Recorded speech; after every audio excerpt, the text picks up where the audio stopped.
চিকিৎসক ও অবকাঠামোগত সংকটে খুঁড়িয়ে খুঁড়িয়ে চলছে পটুয়াখালীর কুয়াকাটার 20 শয্যা বিশিষ্ট সরকারি হাসপাতালটি। 24টি পদে কর্মরত আছে মাত্র 7 জন। নেই সার্জারি, ল্যাব, এক্স-রে সহ প্রয়োজনীয় চিকিৎসা সরঞ্জামাদি।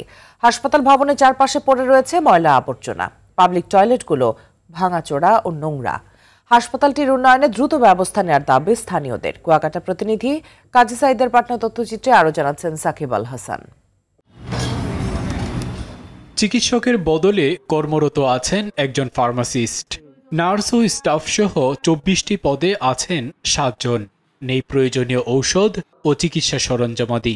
ময়লা আবর্জনার ভাগাড়ে পরিণত হয়েছে শৌচাগার, ভেঙে পড়ে আছে দরজা।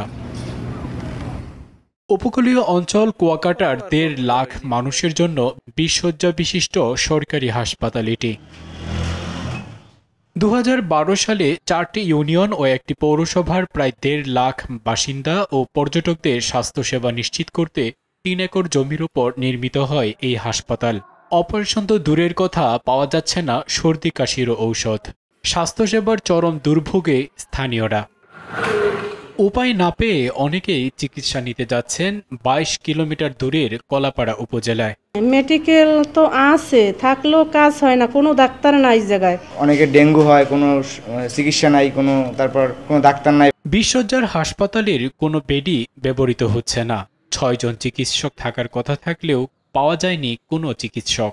6 জন ডাক্তারের পোস্ট আছে, তার মধ্যে 4 জন হচ্ছে কনসালটেন্ট, জুনিয়র কনসালটেন্ট পদে এবং 2 জন মেডিকেল অফিসার। কিন্তু দুর্ভাগ্যজনক হলে সত্য যে আমরা ওখানে ডাক্তার পাইনি। অর্থাভাবে ঔষধের দোকানদার, হোমিও বা কবিরাজের দ্বারস্থ হচ্ছেন অনেকেই। এতে ভুল চিকিৎসার ঝুঁকিতে রয়েছে সেবাগ্রহীতারা। স্বাস্থ্যসেবা খাতে সরকারের কোটি কোটি টাকা ব্যয় হলেও বাস্তবের প্রতিফলন নেই বলে জানান স্থানীয়রা। সাকিব আল হাসান, RTV।